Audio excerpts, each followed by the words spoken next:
J'ai tout péché, Jésus-Christ veut te sauver. Tout péché, Jésus-Christ veut te sauver. Je vous salue dans le beau et précieux nom de notre Seigneur Jésus-Christ. Alors nous continuons notre message ce jour. Et nous voyons encore la suite de cette série. Comment vivre maintenant en paix au milieu d'un monde troublé, au milieu des troubles. Tout comme nous l'avons vu le dimanche passé, nous avons commencé par voir qu'il faut, pour ne pas avoir la peur, parce que c'est la peur qui fait que ton cœur sera agité au milieu des troubles, il faut être rempli de foi. Et pour avoir la foi vient de quoi? Pour avoir la foi, il faut connaître Dieu. Et connaître Dieu, comment connaître Dieu? Qui est Dieu? La Bible nous a dit dans Jean 1 que la parole de Dieu, c'est Dieu. Il dit dans Jean 1, verset 1, il dit, au commencement était la parole était Dieu, et la parole était avec Dieu. Par elle, toute chose a été faite. C'est ça, c'est la parole de Dieu. C'est ça qui va te donner la foi. La foi qui fera que, comme Pierre, nous avons vu déjà par le passé le cas de Pierre, il était maintenant entre deux gardes de corps. Et on devait le tuer. Mais Pierre dormait en paix. Pourquoi? Parce qu'il n'avait plus peur. La mort ne lui fait même plus peur. Pierre n'avait plus peur. Il a la foi. C'est pourquoi il est tranquille. Rien ne peut le troubler. Qu'est-ce qui peut permettre cela? C'est la foi. Mais la foi là vient de quoi? Regardons, nous avons vu le dimanche passé que pour être inébranlable comme ça, il faut connaître ton Dieu. Et la connaissance de Dieu, c'est la connaissance de la parole de Dieu. Pourquoi? Parce que quand tu connais la parole de Dieu, le diable, il ne peut pas se tenir dans la vérité. Or, la parole de Dieu est la vérité. Et la foi vient de la parole de Dieu. Regardons encore dans Romains 10, verset 17. Il dit ainsi, la foi vient de ce qu'on entend, et ce qu'on entend vient de la parole de Christ. Donc, c'est la parole de Dieu qui te donne la foi. La foi vient. C'est quelque chose comme tu ne connaissais pas le Seigneur, tu avais peur. La peur était dans ton cœur, il n'y avait pas la foi, tout ça là. Maintenant, comment la foi va venir? La foi ne vient pas en disant feu, feu, sang de Jésus, feu, feu, non. La foi vient de la parole de Christ. Et je prie, comme tu seras en train d'écouter ce message, que la foi vienne dans ton cœur. Que le Seigneur te donne la connaissance de sa parole. Et qu'il mette l'amour de sa parole dans son cœur. Et tu deviendras un homme inébranlable. Tu ne peux pas vivre en paix au milieu d'un monde en trouble. Tu ne peux pas vivre en paix sur cette terre. Et vivre une vie qui plaît à Dieu. Tu ne peux pas vivre en fixant les regards sur le ciel. Si tu ne connais pas, tu n'as pas la connaissance de la parole de Dieu. C'est la parole de Dieu qui te donne la foi. Les apôtres, ils connaissaient les dieux. Les gens comme Élie, ils connaissaient les dieux. Ils connaissaient, il est écrit. Tu as besoin de savoir, il est écrit. Pourquoi? Quand le diable va venir t'attaquer, il va voir Jésus lui-même là, il a jeûné 40 jours, 40 nuits. Et le diable est venu l'attaquer. Le diable n'a pas regardé que ouais, Jésus a beaucoup prié. Comme Jésus a beaucoup prié maintenant là, oh, je ne vais pas m'approcher de lui. Non, le diable n'a pas dit ça. Hein. Il a beaucoup gêné, il a beaucoup prié à cause de ça là, je ne vais pas m'approcher de lui. Oh, le diable n'a pas dit ça. Hein. Non. C'est maintenant même que le diable s'est approché pour dire d'accord mon ami, tu as fini la prière là, tu as fini le jeûne là, d'accord. Maintenant là, c'est maintenant que le dernier round commence, on va voir. C'est maintenant que le combat commence. Je vais voir si vraiment tu as gêné. Il veut attaquer quoi? Il veut attaquer sa foi. Mais qu'est-ce que Jésus a utilisé? Il est écrit 3 fois. Il est écrit. Et le diable a été obligé de fuir. Si tu veux vivre, parce que quand tu as choisi de marcher avec Dieu, la Bible dit quoi? Le monde est sous la domination du diable, du malin. Le monde entier est sous la domination du malin. 1 Jean 5, verset 19 dit, nous savons que nous sommes de Dieu. toi tu le sais, moi je le sais. Si tu as donné ta vie au Seigneur Jésus-Christ, tu dois savoir que tu es de Dieu. Et selon Romains 8, verset 16, l'Esprit de Dieu même va rendre témoin, va te donner la conviction que toi là, tu es un enfant de Dieu désormais. Tu ne peux pas donner quoi pour aller faire vaudou. Tu ne peux plus donner quoi pour faire Izou. Quelqu'un va mourir, on va enlever sa tête après pour dire encore qu'il veut faire chose. Tu ne peux plus donner ton argent dans ça. Mais les gens vont te menacer pour dire, oh, si tu ne donnes pas, le monde là va venir de non. Tu as besoin de connaître la vérité. Le monde entier est sous la domination de Dieu. Nous savons que nous sommes de Dieu. Toi, tu dois pouvoir leur dire, je suis désormais de Dieu. Je ne suis plus de votre côté. Tu dois pouvoir le dire avec conviction. Mais il dit, et que le monde entier est sous la puissance du malin. C'est normal. Tu dois le savoir.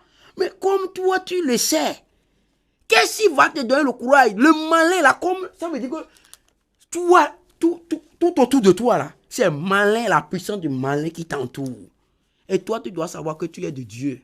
Donc tu es comme une lumière qui brille au milieu des ténèbres, de grandes ténèbres, les ténèbres lugubres. Et tu brilles comme une lumière. Qu'est-ce que tu dois faire? Tu dois connaître la parole. Et tu dois pouvoir lui dire, Satan est venu comme le monde entier est sous sa domination. C'est pourquoi il a dit à Jésus, il a amené sur le sommet de la montagne là-bas, il a dit, regarde toutes les richesses, regarde les royaumes de la terre avec les richesses. Ça m'appartient. Et je donne à qui? Est-ce que Jésus lui a dit, non, ça ne t'appartient pas? Jésus n'a jamais dit ça. Non! Jésus n'a pas dit ça. Hein? Parce que Jésus dit, il est un voleur. Jésus a dit, il est voleur. Il a volé ça.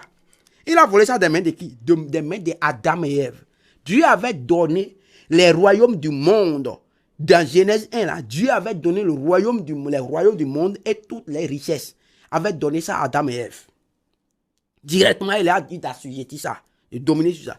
Mais comme la même Bible dit que chacun est esclave de ce qui a triomphé de lui. Comme Adam et Ève ont laissé Satan venir triompher d'eux en désobéissant à Dieu, alors Satan est devenu, s'est arrogé maintenant voleur.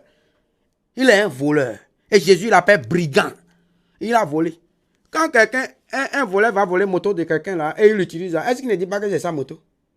Quand un voleur vole l'argent de quelqu'un là, est-ce qu'il n'utilise pas comme son argent? Est-ce que quelqu'un vient, si toi tu n'es pas là pour le voir, est-ce que quelqu'un vient pour lui dire non, l'argent là ce n'est pas pour toi, c'est mon argent? Quelqu'un fait ça? Non, il dépense comme son argent. Et il ne va pas quelque part pour dire aux gens, l'argent que je suis en train de dépenser là, j'ai volé. Non, il ne dit jamais ça. C'est mon argent. Et pourtant, il a volé. Donc vous comprenez, non, les voleurs, ils sont les apprentis de Satan. Satan a volé. Il a volé le monde, les royaumes du monde avec quoi? Avec ses richesses. Et il dit maintenant à Jésus, ça m'appartient. Il en est devenu propriétaire. Un propriétaire usurpateur. Un propriétaire voleur. Donc, lui qui est au milieu, c'est lui qui t'entoure. Maintenant, il vient vers Jésus. Il lui a parlé. Qu'est-ce que Jésus a utilisé pour le chasser? Il est écrit. Donc, toi-même, tu as besoin de connaître, il est écrit. Malheureusement, et Jésus a bien dit, aucun serviteur n'est plus grand que son maître. Malheureusement, les chrétiens aujourd'hui, là, qu'est-ce qui se passe? Ils ne connaissent pas, il est écrit. Mais ils connaissent le feu. Le feu seulement, le feu. Il vit dans le mensonge, il dit le feu. Et Satan va dire, toi tu connais le feu. Tu connais le feu, je vais te montrer. Attends, il va te montrer le vrai feu maintenant. Et Satan le crible. Il dit, le feu, Ozo, le feu, le sang de Jésus. Sang de Jésus. Et Satan dit, toi tu connais le sang de Jésus là et tu profanes le sang comme ça. Tu profanes le sang dans l'adultère, dans la fornication, dans le désordre. Non, c'est pourquoi tu dois marcher dans la sanctification. Et c'est la même parole de Dieu qui te dit dans Hébreux 12, verset 14, recherchez la paix avec tous et la sanctification sans laquelle personne ne verra le Seigneur. Et dans Matthieu 5, 8, il dit quoi? C'est heureux ceux qui ont le cœur pur. Le cœur pur, c'est ça la sanctification. Car ils verront Dieu. C'est notre espérance. Et donc, c'est la parole qui te dit ça. Et tu dois pouvoir le dire, proclamer la parole à Satan. Ce n'est pas le feu, le feu, le feu. Aujourd'hui, beaucoup de serviteurs de Dieu, beaucoup d'églises, on va dire le feu, le feu, le feu, mais on ne va pas enseigner. Non, je ne suis pas contre la prière. On doit prier. La prière, c'est l'une des armes sophistiquées du croyant. Nous allons venir sur ça. Mais pour le moment, nous sommes sur la parole de Dieu d'abord. Sur la parole. La parole. L'instrument puissant qu'est la parole de Dieu. Tu dois savoir. Et maintenant, Il y a la parole et il y a la prière. Lorsque les deux sont là, tu seras un homme solide dans la foi. Mais si tu prends la parole seulement et tu ne prends pas la prière, tu es estropié, chrétien estropié. Tu prends aussi la prière, tu ne prends pas la parole, c'est estropié. C'est une vie chrétienne estropiée. Et tu ne peux pas vivre vraiment la véritable paix en Christ. Regardez l'importance, oui, des deux, les deux éléments fondamentaux, la parole et la prière. Regardons dans 1 Timothée 4. 1 Timothée 4. Pourquoi? Parce que tu ne peux pas vivre la vie de sanctification dont nous parlons là sans les deux éléments. 1 Timothée 4, verset 5, il dit, parce que tout est sanctifié par la parole de Dieu et par la prière. Tout. Donc ta vie ne peut pas être sanctifiée. Ta force ne peut pas sanctifier ta vie. C'est la parole de Dieu qui vient. Toi, mais il faut voir, lorsque tu prends le temps un jour, par exemple, tu restes dans la maison et tu t'assois, tu t'enfermes et tu ne fais que lire la Bible du matin jusqu'au soir. Fais cela une seule journée seulement. Quand tu sors, ta manière de voir le monde change.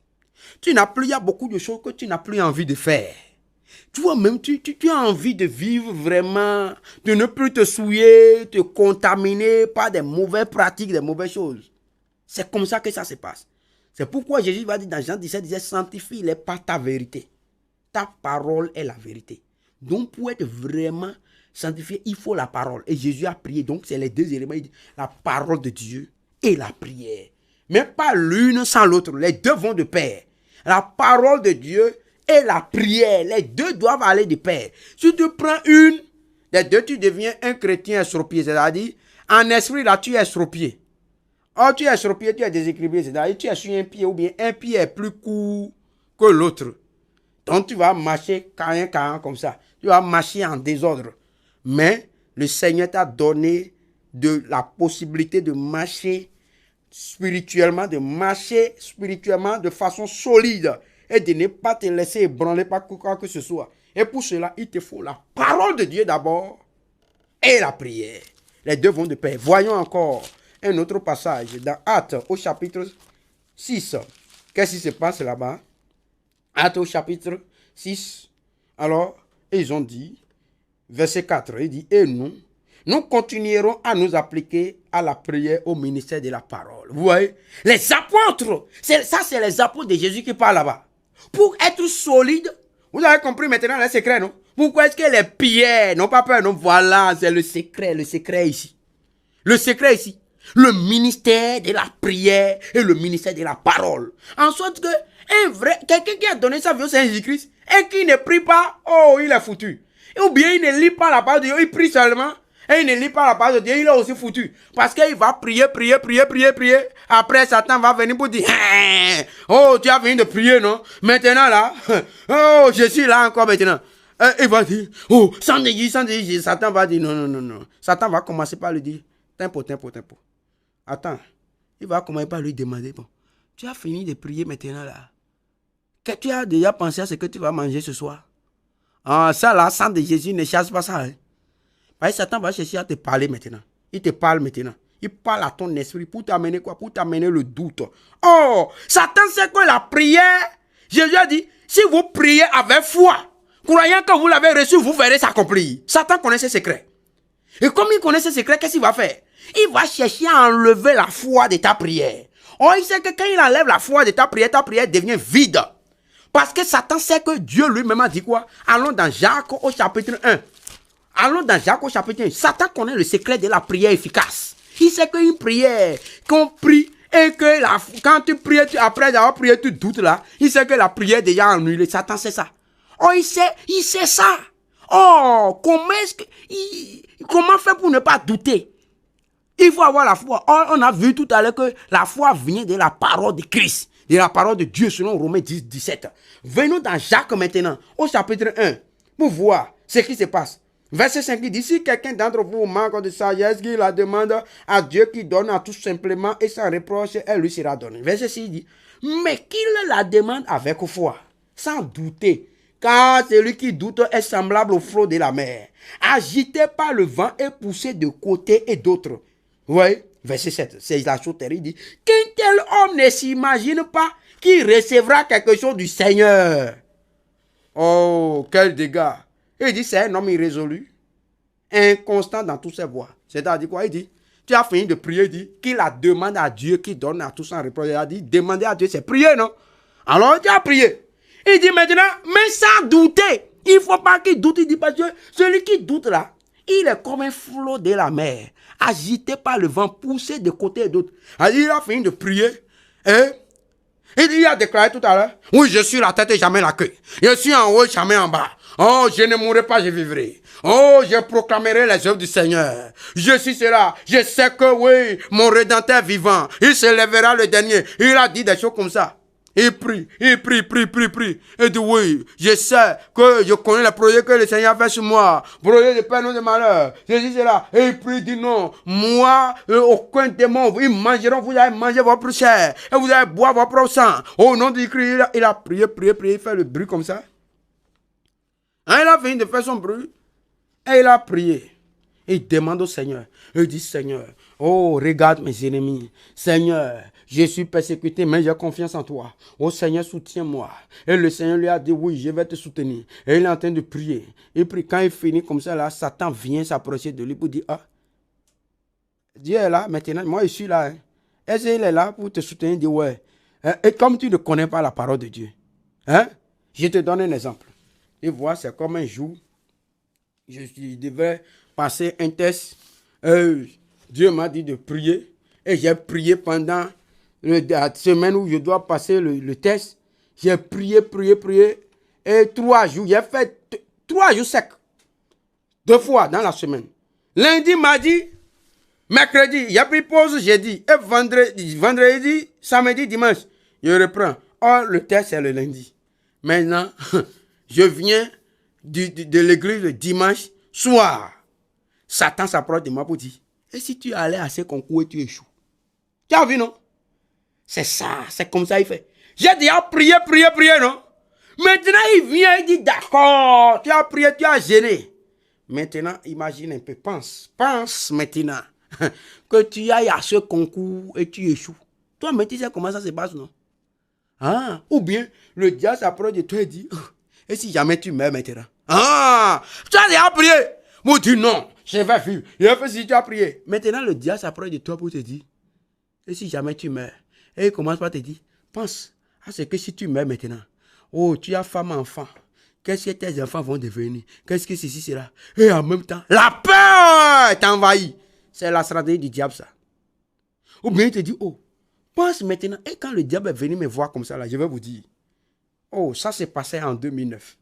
Et il me dit, ah, et si jamais tu vas en mai 2009, comme par hasard, donc ça fait 11 ans maintenant. Et il me dit, si tu allais à ce test maintenant et que tu échoues, tu as déjà pensé, imagine-toi, qu'est-ce que les gens vont dire de toi? Qu'est-ce que tes collègues vont dire de toi? Qu'est-ce que les gens, tu vois, comment il me pose beaucoup de questions. Et systématiquement, le diable m'amène dans une condition comme si j'ai déjà échoué. Et je ne commence pas à penser maintenant à ce que je dois dire pour me défendre, bien comment, pour me consoler. Il ne commence pas à me consoler, les pensées pour me consoler maintenant, comme si j'ai déjà échoué. Les pensées pour me consoler, pour voir que oui, comment je vais faire. Et subitement, je suis devenu triste. Mais gloire soit rendue à Dieu. Le Saint-Esprit me dit, tout à coup, le Saint-Esprit, voilà le rôle du Saint-Esprit. Pourquoi tu dois être rempli du Saint-Esprit? Tout à coup, le Saint-Esprit, surgissant à l'intérieur de moi, me dit non. Mais comment tu peux penser comme ça? As-tu oublié ton Dieu? As-tu oublié la parole de Dieu? Allons. Allons dans Ésaïe maintenant au chapitre 51 pour voir quelque chose là-bas. C'est ça le secret. Il ne faut pas oublier ton Dieu. Vous voyez, Ésaïe 51, verset 12, il dit, c'est moi qui vous console. Qui es-tu pour avoir peur de l'homme mortel et du fils de l'homme pareil à l'herbe? Verset 13, et tu oublierais l'Éternel qui t'a fait, qui a étendu les cieux et fondé la terre. Voilà. Quand un homme oublie l'Éternel, c'est ça. Toutes les fois où tu as peur, c'est toutes les fois où tu oublies Dieu. Oublier Dieu, c'est quoi? Oublier sa parole. Tu as oublié sa parole. Le diable va tout faire pour qu'à un moment donné, tu oublies Dieu, tu oublies sa parole. Et il te remplit de la peur. C'est comme si tu n'as même jamais lu un seul verset biblique. Et la peur t'envahit. C'est ça sa stratégie. Et tu dois savoir. Il dit, et tu oublierais l'Éternel qui t'a fait, qui a étendu les cieux et fondé la terre, et tu tremblerais incessamment tout le jour devant la colère de l'oppresseur, parce qu'il cherche à détruire. Où est donc la colère de l'oppresseur? Verset 14, il dit bientôt, alléluia, bientôt celui qui est courbé sous les fers sera délivré. Et il ne mourra pas dans la fosse, tu ne mourras pas dans ces fosses. Oh, tu dois connaître ces paroles. C'est Dieu qui regarde, le Dieu qui parle comme ça dit que, oh, c'est la chose, vous voyez, on dit que Dieu là, il est le Dieu de toutes les possibilités. C'est-à-dire, rien n'est impossible à Dieu. Mais je vais te dire un secret maintenant. Il y a une seule chose qui est impossible à Dieu. Quelle est la chose qui est impossible à Dieu? Allons dans Hébreux 6. Hébreux 6, verset 17, il dit, c'est pourquoi Dieu, voulant montrer avec plus d'évidence aux héritiers de la promesse l'immutabilité de sa résolution. C'est-à-dire la résolution de Dieu est immuable. C'est-à-dire il ne bouge pas. Quand Dieu dit je vais faire ci, il a pris telle décision sur toi, Dieu est là, il est dans sa parole. C'est pourquoi il va dire dans Jérémie 1, il dit quoi? Il veille, il dit c'est là exactement ce que tu as vu, car je veille sur ma parole. Dieu ne veille pas sur la parole de ton pasteur. Dieu ne veille pas sur la parole d'un gourou. Dieu ne veille pas sur la parole de l'horoscope. Dieu ne veille pas sur ça. Non. C'est pourquoi l'horoscope dit que oui, tu es singe, tu es crocodile, tu es ceci, cela. Et que maintenant, voilà, comme toi, tu es quoi? Je ne sais même pas. Et que voilà ce qui va se passer tel jour pour toi. Mais c'est autre chose qui se passe. Mais Dieu, lui, là, parce que Dieu ne veille pas sur la parole de l'astrologie. Mais Dieu veille sur sa parole pour l'accomplir. Vous voyez, il dit de deux choses. Il dit, pour montrer l'immutabilité de sa résolution, intervient par un serment, afin que, pas deux choses immuables dans lesquelles il est impossible que Dieu mente. Dieu, c'est-à-dire ce qui est impossible à Dieu, c'est de mentir. Dieu ne peut pas mentir. Il ne peut pas mentir. Et c'est lui qui a dit, tu ne mourras pas dans la fosse. Ah, je suis debout. Je suis là. On t'a reçu le Seigneur Jésus, on te persécute, on t'oppresse, on fait n'importe quoi. On te dit oui, mon Dieu a déjà dit que je ne mourrai pas dans cette fosse. Oh, les sorciers, les démons ont déjà mis un verrou sur toi. Ils ont dit, toi là, dans ça là que tu es rentré, tu n'iras nulle part. Oh, nous t'avons déjà coincé. Tu dis non, mon Dieu a déjà dit, je ne mourrai pas dans ces fosses. Et mon Dieu a déjà dit, celui qui est courbé sous les fers sera délivré. Je crois en cela. Je suis ferme. Parce que je sais que celui qui a fait la promesse est fidèle. Il ne m'a point. Et tu es debout. Tu n'as plus peur. Tu es rempli. Tu es rempli d'une assurance invariable. Une assurance infaillible. Vous voyez? Parce qu'il dit quoi? Il dit, je veille. Dieu dit, je veille.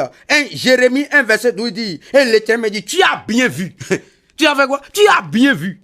Il a bien vu quoi? Il a dit, regarde ce qu'il a dit. Regarde ce qu'il a vu, dit, verset 11. La parole de l'Éternel me fut adressée en ces mots. La parole. Il a bien vu quoi? La parole. Il a écouté, il dit, la parole. C'est toi, tu lis quoi? Tu écoutes quoi? La parole de l'Éternel. La parole de l'Éternel, pas la parole d'un homme. La parole de l'Éternel. Un homme ment. Les hommes sont des menteurs. La Bible dit que tout homme soit trouvé menteur et que Dieu soit trouvé vrai. Alors, donc, toi, tu vas te confier à la parole d'un homme. Non, va prendre la parole de Dieu et tu seras un homme inébranlable. A dit, on va dire, mais d'où lui vient son courage? D'où lui vient ce courage? On ne peut pas comprendre. La parole, ce courage me vient parce qu'il y a quelqu'un qui ne m'a pas, qui m'a parlé, je suis sûr. Je sais que le plus riche, les milliardaires peuvent me mentir. Je sais que les rois peuvent me mentir, les présidents peuvent me mentir, les ministres peuvent me mentir, les hommes d'affaires peuvent me mentir, mon père peut me mentir, ma mère peut me mentir, mes frères peuvent me mentir, mes soeurs peuvent me mentir, mon pasteur peut me mentir, mais il y a quelqu'un qui ne ment jamais. Il m'a dit qu'il connaît les projets qu'il a formés pour moi. Projets de paix, non de malheur, afin de me donner de l'avenir, de l'espérance. Je crois. Je ne peux pas croire autre chose. Il n'est pas possible que je puisse croire aux paroles de Satan. Je sais que les hommes, Satan peut utiliser mon père, ma mère, mes frères, mes soeurs, mes pasteurs, il peut utiliser n'importe qui peut pour me parler. Je sais pourquoi je ne veux pas croire. Je veux croire en ce que, oh, mon Père Céleste dit, lui seul ne ment pas. Alors, tu plonges tes regards dans la parole. Au lieu de plonger tes regards sur WhatsApp. Hein? Qu'est-ce qu'on est en train de dire sur WhatsApp là-bas, sur Google là-bas? Non! Plonge tes regards dans la parole. Dans la parole, il dit quoi? Et l'Éternel me dit, la parole de l'Éternel me fut adressée en ces mots. Que vois-tu, Jérémie? J'ai répondu, je vois une branche d'amandier. Il dit, et l'Éternel me dit, tu as bien vu car je veille sur ma parole pour l'exécuter. Dieu veille. Il veille sur sa parole. Est-ce que Dieu dort? Dieu ne dort pas. Le féticheur dort. Le féticheur dort, c'est pourquoi quand il te donne, il te dit non. Il pond. Vas-y seulement. Oh non. Et prononce ses paroles catastrophes. Toi, mais tu es content. Non. Lui, il ment parce qu'il dort. Il peut dormir, il dort. Comme toi, tu dors. Et comment tu veux te confier en lui? Et lui te parle et tu es content. Non. C'est Dieu seul qui ne ment pas. C'est lui qui ne dort pas. Il ne dort pas. Et il ne ment pas. Point. Crois en sa parole. Et regarde encore. Regarde, il va te montrer quelque chose. Dans la parole, toujours la puissance de la parole. Regarde dans Ésaïe 55. Allons dans Ésaïe 55. Vois la parole de Dieu. Alors, il dit, verset 8. Ésaïe 55, verset 8 dit, car mes pensées ne sont pas vos pensées et vos voix ne sont pas mes voix, dit l'Éternel. Autant les cieux sont élevés au-dessus de la terre, autant mes voix sont élevées au-dessus de vos voix et mes pensées au-dessus de vos pensées. Verset 10, il dit, comme la pluie et la neige descendent des cieux et n'y retournent pas, sans avoir arrosé et fécondé la terre et fait germer les plantes, sans avoir donné de la semence au semeur et du pain à celui qui mange. Verset 11, ainsi en est-il de ma parole qui sort de ma bouche. Terrible. Il sort de ma bouche. Et dit quoi?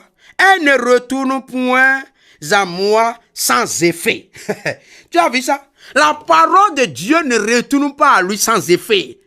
Tu vois? Nous allons voir encore. Le dimanche prochain, la puissance de la parole, tu seras rempli. Elle ne retourne pas à Dieu. C'est pourquoi Satan a peur de celui qui lit, médite la parole de Dieu. Oh, si tu lis la parole de Dieu, va dire, toi quitte là, va faire quelque chose. Il va neblo. Non, lis la parole de Dieu. On n'a pas dit de ne pas travailler, mais tu dois être rempli de la parole de Dieu. Quand tu es rempli de la parole de Dieu, tu sors pour aller faire quelque chose, pour aller travailler, tu seras différent dans ton travail par rapport aux autres. Parce que la parole de Dieu te rend sage, te donne l'intelligence. David dit quoi? Oh, cette parole me rend plus sage que mes maîtres et plus intelligent que mes instructeurs. La parole est puissante. Alors il dit, elle ne retourne point à moi sans avoir, ainsi en est-il de la parole qui sort de ma bouche, elle ne retourne point à moi sans effet. Sans avoir exécuté ma volonté et accompli mes desseins. La parole de Dieu accomplit tous ses desseins. C'est pourquoi tu as besoin d'être rempli de la parole. Et quand tu es rempli, tu seras inébranlable. Oh, je t'exhorte. Et comme nous serons en train de faire ce voyage, je suis sûr que ta vie ne sera plus jamais la même. Ta vie ne sera plus jamais la même. Parce que tu seras rempli de la parole et tu connaîtras les promesses de Dieu. La parole, pourquoi la connaissance de la parole est nécessaire? Ça te permet de savoir, tu es averti sur ce qui doit arriver dans ce monde et tu es aussi en même temps averti des promesses de Dieu te concernant. Tu sais ce qui va arriver, ce que Dieu a promis pour les méchants et ce qu'il a promis pour toi le juste. Parce que désormais tu es juste, non pas par tes propres œuvres, mais par la justification qui est en Jésus-Christ, qui est le sacrifice expiatoire, qui a fait l'expiation de tes péchés. Et comme tu seras en train de manger ce pain, qui est la parole de Dieu, et de boire cette eau, qui est la parole de Dieu, le Seigneur va fortifier tes muscles spirituels et tu seras invincible. Que le Seigneur te bénisse. Prions maintenant. Seigneur, nous voulons te dire merci encore pour la façon dont tu es en train de parler à ce peuple. Seigneur, nous prions que ton Esprit Saint, qui est le grand enseignant, prenne ce dépôt qui a été déposé, Seigneur, dans le cœur, dans la vie de ces auditeurs, de ces différentes personnes. Seigneur, Que ton Esprit Saint les enseigne davantage pour les amener dans la profondeur de ta connaissance, afin qu'ils soient inébranlables et puissent vivre maintenant une vie comptant sur les promesses de l'Éternel en étant inébranlables au milieu des troubles de ce monde, au nom de Jésus-Christ. Merci Père de nous avoir exaucés. Au nom de Jésus-Christ, nous avons prié. Amen.